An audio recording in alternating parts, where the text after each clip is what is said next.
Last Thursday, Trish, Dawn, and I attended a meeting with our State Senator Michael Rasenhofer. It was sponsored by the Erie County Association of School Boards. It's a new thing they're trying. We do meet regularly with our state assemblyman and senator, but they decided to do it as a group. And we were in a small room. We had representatives from the Waynesville, Amherst, Sweet Home, and Akron district. And we met with them for about an hour and 15 minutes. We discussed the importance of an on-time budget, how the possible shift in control of the state senate could impact local districts, a lot of discussion on charter schools and the impact that has on the budgets of our school district. And I asked them about unfunded mandates, and that's always been an issue across the state. So we're looking forward to doing this again, and it was interesting to hear takes from the other local districts as well. We have very similar concerns. Anybody else have any comments? Before we move forward, I'll just add, I had the opportunity to attend the Special Education PTA meeting, SEPSA meeting last week, the kickoff meeting for the year. They're trying to shift some things up this year. And I guess for those who might be in attendance, who are interested, or those watching the video recording, they're trying to shift to more of a workshop setting to garner some more engagement with the parents within the district. And they're going to be reaching out to those parents that have some involvement in the past to look for some feedback and some workshop preferences that they might be able to facilitate.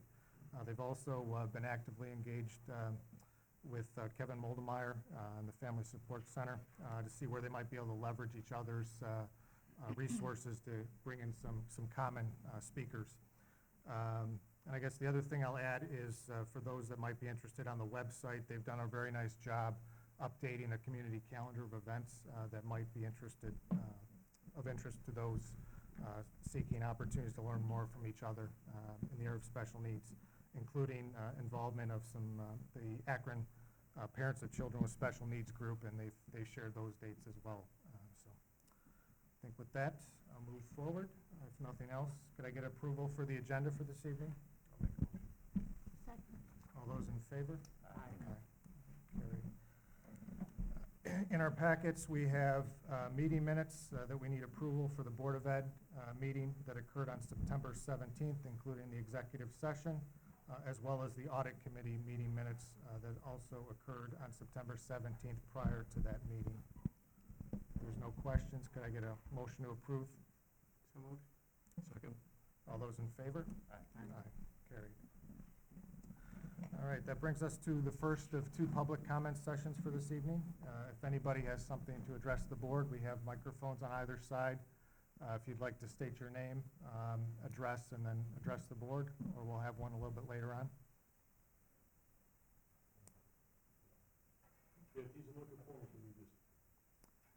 As long as you speak loud enough, we're recording it, so. My name is Kristen. I've been involved in the running. I'm sorry, Kristen Capozzi, 9017 Stonebriar Drive. I am the treasurer for running for all year. We've had some issues with coach, and I've tried to address issues with him. Basically, we're not satisfied, so I thought I'd come here tonight and just let you all know. Our first encounter was the first day of mandatory runs this summer. Ms. Capozzi, Yeah. I'm sorry to interrupt you. Because the coach for, it's cross-country, I'm assuming that you're speaking of, because that's not an agenda item tonight, we really don't allow comment on personnel matters in an open board session. We're happy to have you come into an executive session and provide us with information, or you could meet with me and the athletic director and present your issues that way. But if this was a voting item on the agenda, if he was being appointed tonight to be the position, then there's public comment allowed. But because it's not a voting item, it's a personnel-related matter, and we need to speak to you privately about it. Sure. I can meet with you at our break, and right when the students come in to do their part, and I'll get your name and number, and we'll give you a call. Okay. Thank you. Any other additional comments at this time? Do you have something? I do. Okay, yeah, please. It'll probably be loud enough. My name is Julie Wild, 9270 Valley Stream Road. I have a son who's a new student at this school, and as a parent, I found it to be a little frustrating with the Schoology. And the school system that we came from, which is in another state, had an E-class type learning system that we used. And they offered parent lunch and learns, parent e-learning classes that were offered in literally during lunch hours or in the evening hours, like on a monthly basis, to show parents how to use the system so we can also help our children. It has been a very difficult and frustrating beginning of the year. I don't believe we've even received our passwords yet to get into the Schoology system. And I have spoken to Mrs. Bird at the district office, and I've addressed some concerns with teachers and with the principal's office of the 6th grade. And I'm just finding it very difficult to find information. I'm finding it very difficult when I see a grade on Power School to equate that grade to either something on Schoology or a piece of paper so that I can go over that with my child and find out what they did wrong and reinforce what was taught in school so that that mistake can be stopped. And, you know, if it's a math test and it's a simple division mistake that my child keeps making, that's an easy fix for me as a parent. But if I don't know, because I'm not seeing the test, I'm only seeing a grade of a 70, you know, with really no notes indicating why did my child get a 70. So the feedback I'm getting from teachers is that they go over it in class so the child knows. But as a parent, I personally, maybe I'm the only one, want more information so that I can be a partner in my child's learning with the school. So I'm just here to address that and see if there's any way you can set up something like that for parents. I'm not the only one struggling with this. I know from talking to other parents, and I'm sure next year it'll be a breeze when my daughter comes here. But this year it has been a struggle, and the lack of communication I found very frustrating. And I'm sure that's not what you want for us as parents. No, certainly not. So that's all I wanted to say. I think that maybe there could be kind of a better, smoother way to transition all of that. Great suggestion, thank you. Mrs. Wild, what grade level is your child in? He's in 6th grade. Sure. Mr. Michelle is the house principal. He'll come and speak with you about it. Okay. Thank you. I haven't gone to the office before, so thank you. If nothing else at this time, we'll move forward to unfinished business. I haven't been made aware of anything, but if anybody has anything at this time. Seeing nothing, move on to the superintendent's report. Dr. Hicks. Thank you, Mr. Fuchs. Today we have student presentation along with Mr. Aspinall from the middle school on the video announcements that the kids do in the morning. So Scott, it's all yours. Hi, everyone. Scott Aspinall, and with me as part of the student representation is Neil here, who's a member of the CMS Morning News Show. So thanks for coming out, buddy, and being here today. Worth your time, so appreciate that. And before we give our spiel, and we have something to show you guys, just wanted to thank CSEF and the PTO for helping to get us started. It started about 3 years ago, and we didn't really know what we were doing or have funding or anything like that, and they were gracious enough to approve some of the grants that we put forth and really allow us to get this started. And the purpose of the news show is to get, you know, what's happening in the building and all the great things our students are doing, more visibility with the community, and just so we can see, you know, what's kind of happening here at the school. And I can keep track of how many hits we get on the page and how many people watch our YouTube channel and stuff like that. You know, feel free to like and subscribe. Yeah, you know, we routinely get over like 1,000 to 1,500 hits on our CMS Morning News Show webpage, which is 1,500 more hits than we've had in the past. So it means that people are watching what we're doing and getting to see the great things that the kids are doing. So again, thanks again to those people, and thanks to the students. This happens 8 periods. So basically the students agree to give up their time, their study halls, their time to do homework, their time to get caught up before they do their many extracurricular activities, and they come in and they do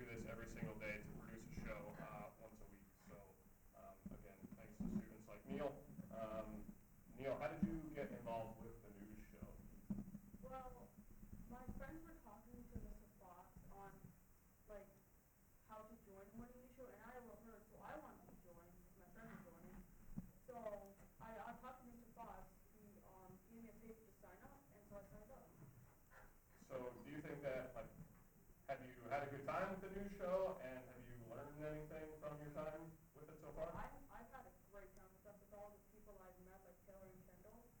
And also what I've learned that not one person can do as great things as like a team of people. Makes sense to me. Astute.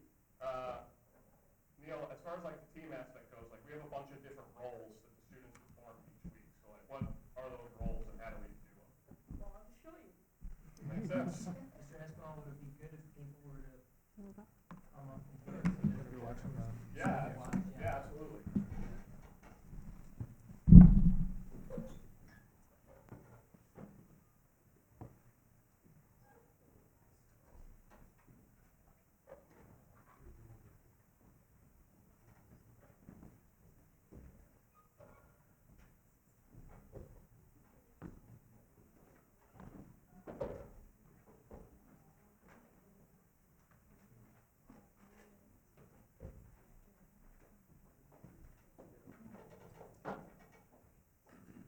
All right, without further ado,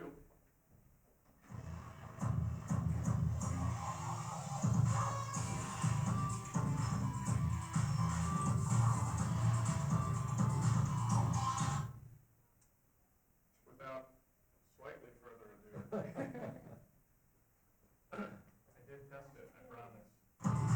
Kids during homeroom.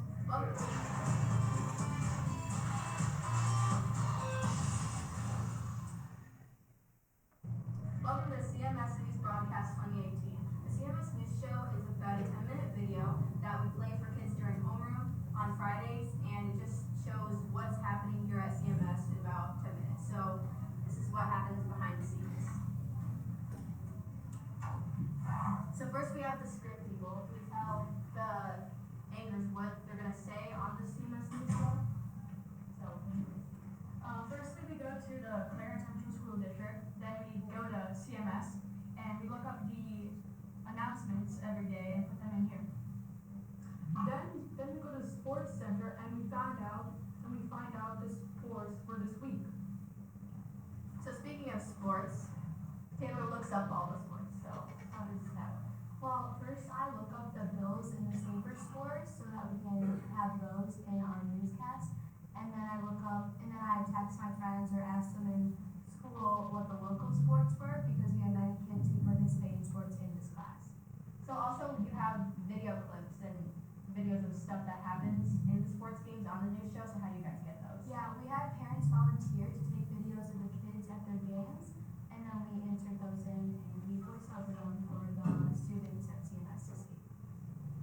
So next we have the Pulse of CMS, which is Kendall. So what do you do? So I run the CMS broadcast Instagram, and I put up the pulse, which is basically 2 polls, and then people decide one thing or another. This week's it was Starbucks and Tim Hortons, and then I give that information to the script, and if you want to vote, then you can go to our Instagram at CMS News Broadcast 2018 and vote. Also involved with the Pulse, out here, we have some students that are being interviewed to see what their opinions are. So you guys are part of the CMS show. What do you guys do? Walk around asking students' opinions on the Pulse of CMS. What do you prefer, Starbucks or Tim Hortons? Starbucks. Okay, so now we're gonna go down and see where the show is actually filmed.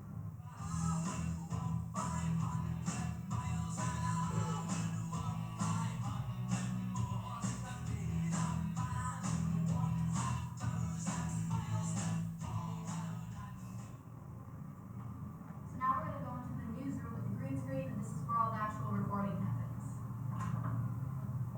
So first we have the lights person, which is Matt. So what do you do? I turn the lights and sounds. Camera. Close to that camera. Okay, so next we have the teleprompter with Sophia. So what do you do? I'm in charge of putting everything that's on the script on here to the teleprompter so the anchors can read what the script says so they don't have a hard time messing up, and it's easier to make the news go smoothly. Okay, so next we have the director, which is Catherine. So what do you do for the show? charge of the display and how people see the news. So where the anchors sit and how the camera's angled. And yeah. So once the camera's actually rolling, how do you control what's happening?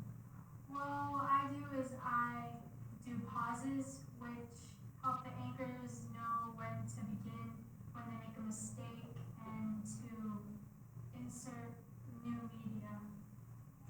So next we have the anchors, which are like the stars of the show. So what do you guys do, and like what's like the most hard part about being an anchor? Well, being an anchor is super fun and exciting because we get to read off the teleprompter.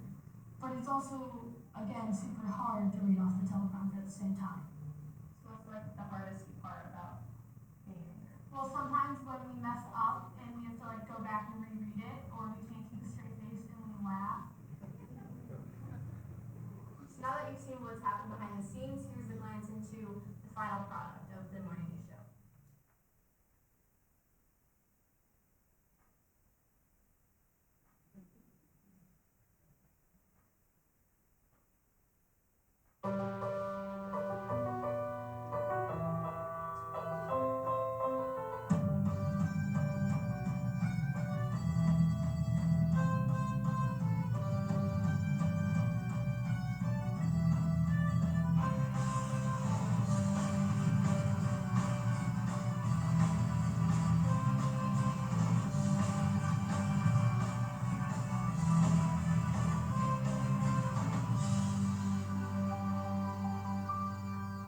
Hello, and welcome to the CMS Morning News Show. This is Gianna. And I'm Matt. This is Leo. And I'm Hannah, coming to you from the CMS News Studio in room 822. And now it's time for the pulse of the CMS. Last week we were asking CMS, do you like hamburgers or cheeseburgers more? And the winner with a vote of 68% and 32%, cheeseburgers. Coming up this week on the pulse, we're asking Starbucks or Tim Hortons. We're asking you, Starbucks or Tim Hortons? I prefer Tim Hortons. Tim Hortons. Tim Hortons. So, do you like Tim Hortons or Starbucks better? I'm super lazy in the morning, so I gotta hit the drive-thru at Tim Hortons. I think Tim Hortons. I'm on Starbucks.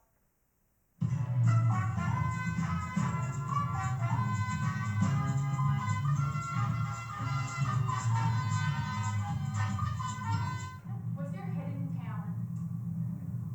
Well, let me show you what it is.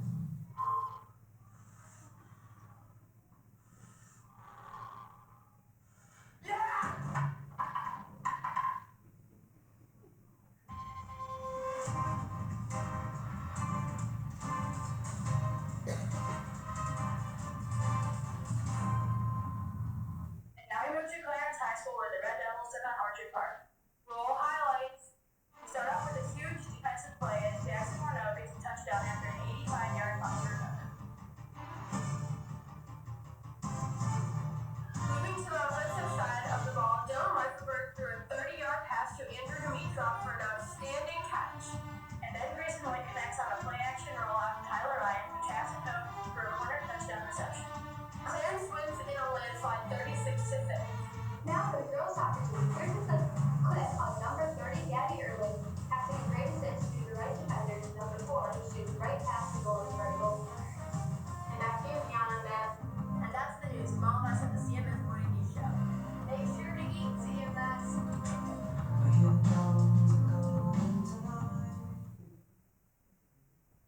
And that's the CMS Morning.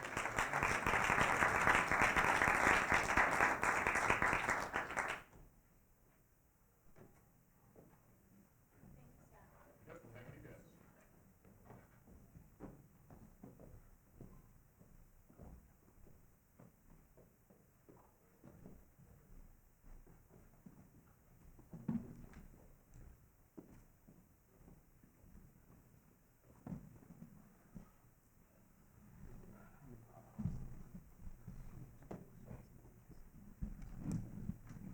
Can I ask a couple questions? So every eighth period, the students meet, like Monday through Thursday to prepare? Yes, sir. Okay, and I guess you mentioned it's on the website. Is that up every Friday morning then? Yep, For every those of Friday us? morning, and you can go back and look at the archive broadcasts. I mean, as long as probably 2 years ago, once I started putting them up there on the website. The only thing that we do for privacy's sake is, you have to be signed in with like a Clarence school email, so that way not just anybody can get on there and take a look at things, or, we just wanna keep it inside the community. Okay, very good. And then with regards to the jobs, it looked like, at least from the in front of camera roles, do they rotate, the students rotate, or? Do we rotate roles? Oh, yeah, we do. Yeah, So what we do, I mean, like the first few weeks of the CMS year, we basically just randomize it. Like, last week, we picked like our own roles that the students did. And since I love script, I just stay script. okay, very good. All right. Thank you. All right, thank you very much. Good job. Thank you. That concludes the superintendent's report, Mr. President. Thank you, Dr. Hicks. Mr. Mancuso, finances? Sure, we just have a couple items. The financial reports for August and the schedule of bills. One thing I did want to note is every 3 years, Department of Motor Vehicles does an audit of all the driver records for their 19A, which is pretty much the requirement, allows them to drive a school bus. And they review every single record of every driver we have, and every record was complete and in full compliance. The next item that we have is the external audit. Lumsden and McCormick performed the external audit June 30th of 2018 for the 17-18 school year. They found that the district is in strong financial position, has a healthy fund balance, and that we certainly have enough funds to appropriate the $1.7 million that we put into the current year's budget. The tax levy and the fund balance, they feel is sustainable and for the near future and longer.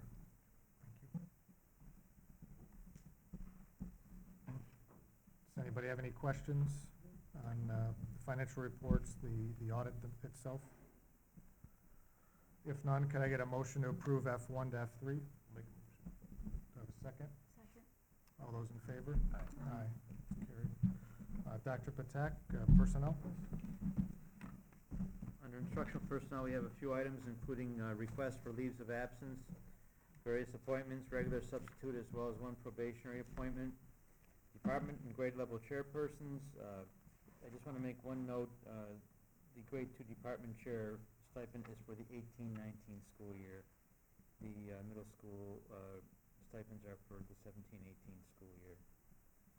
We have summer curriculum projects, meaning specifically kindergarten orientation, test scoring training, extracurricular, the approval of the winter sports coaches, 2 additional mentors for this coming school year, the community education program that's starting up in the next few weeks, salary adjustments. These are individuals who are applying for increased salary and completed coursework for skill enhancement. We did not have any people this time completing graduate credit toward certification or master's degree requirements. Presentation compensation and additions and a deletion to the substitute list, as well as the employment and amendment to the employment agreement of the superintendent. Does anybody have any questions on instructional items P1 to P7? Seeing none, I would need a motion to approve. Motion. Second. All those in favor? And this is P1 through P7? P1 to P7, yes. So all those in favor, everybody, yes? Okay. Yes, aye. Thank you. Non-instructional? Non-instructional personnel, we have a few change in status, change in hours, number of resignations, appointments, essentially school and pool monitors, monitors. We have 1 custodian for Ledgeview, teacher aide. So again, most of these are for either the coaching, for the winter season, swimming season, and also for the daytime swimming units at the high school and middle school. We also have additions and a deletion to the substitute list. Does anybody have any questions on non-instructional? If none, could I get a motion for P8 to P11? Make a motion. All those in favor? I have Oh, just one question. On P11, yes. I believe we should probably remove David because he's now the SRO. So actually, No, we he's did good. want to add him Yeah. as a sub-bus driver for, there are a lot of extra things that will happen not when he is working for the town. He And so- continues to drive for us yeah. as a substitute. In addition to the SRO position? That's correct. One's a town position, one's a school How position. how does that work with the cap on the, Well, that's not our issue, that would be his, okay. yeah. Yep, good question. All right, understanding that, do we have a approval for P8 to P11? Aye. Yeah, aye. Thank you. Dr. Hicks, special needs and student activities? There were 83 Committee on Special Education meetings in the first month of the school year. These are mostly transfer students and new referrals. 10 preschool meetings, all for new students as well. Nothing highly unusual in the recommendations. Does anybody have any questions on special needs and student activities? Seeing none, could I get a motion to approve items 1 and 2? Second. All those in favor? Aye. Carried. All right, we have 2 items in board development and policy. The first item is the biannual field trip of the Drama Club and the National Art Honor Society to New York City, something that's gone on for a number of years. All of the details were in the packet that was provided to the board. And again, this is something we have historically done every other year. Yes. Does anyone have any questions on the field trip? If none, could I get a motion for approval on item B1? Do I have a second? Second. All those in favor? Aye, it's carried. The second item is a policy which has been sitting for the requisite 30 days. We had the omission of a typographical error of the word "of," so the paper copy that's in front of everyone is the actual policy to be voted on if the board decides to vote today.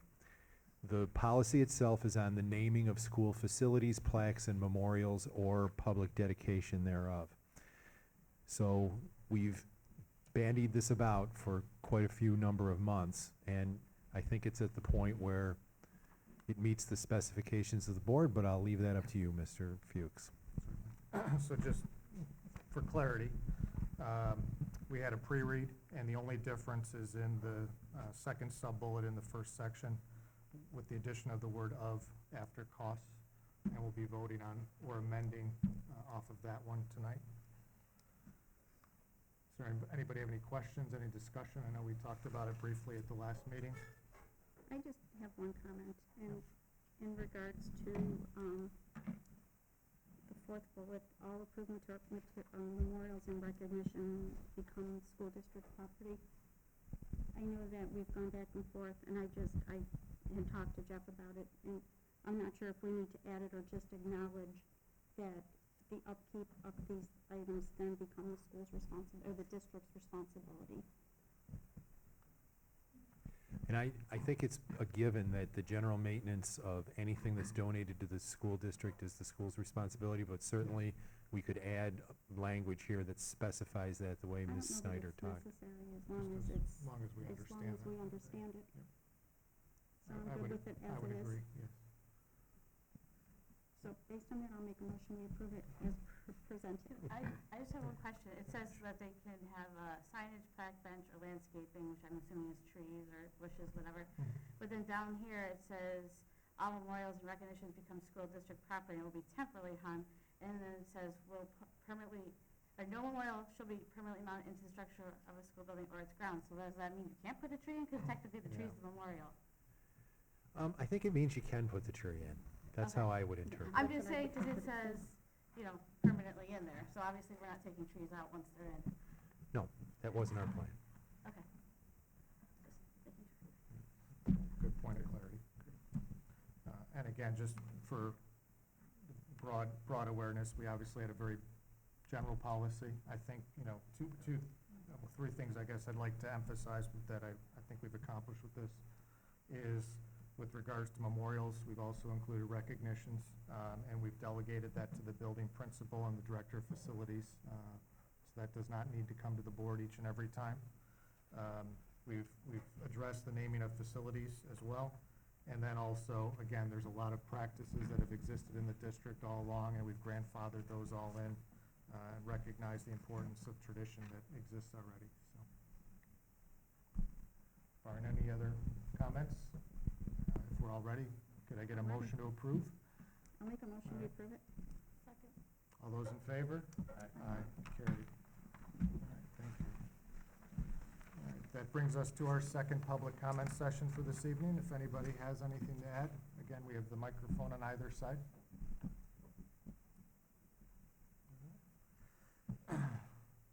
Seeing nothing, in our packet, we have a schedule of upcoming meetings and events. In a couple weeks, we have the annual New York State School Boards Conference that 4 of us will be attending. And then the next regularly scheduled board meeting will be November 5th. The location of that meeting will be at the Ledgeview Elementary School. And of course, we also have no school this Friday, which I know my daughters are excited about, so. Any other comments before we entertain a motion to adjourn? I'd just like to make one. I'd just like to thank CSEP and the elementary parents for bringing out their kids in the rain to attend the carnival. It wasn't as well attended as last year, but there were tons of kids. Those who didn't realize it was canceled did come at 8:30, so we were ready and let them in. So it was a great morning for all the kids. There are some pictures on the website if you'd like to take a look. Very good. Thank you. Mhm. Could I get a motion to adjourn to executive session for the purpose of discussing collective bargaining negotiations involving the Clarence Administrators Association? Mr. Fuchs, I'd add the employment of a particular person as well. And the employment of a particular person. Motion, do I have a second? Second. All those in favor? Aye. All right. Thank you, everyone.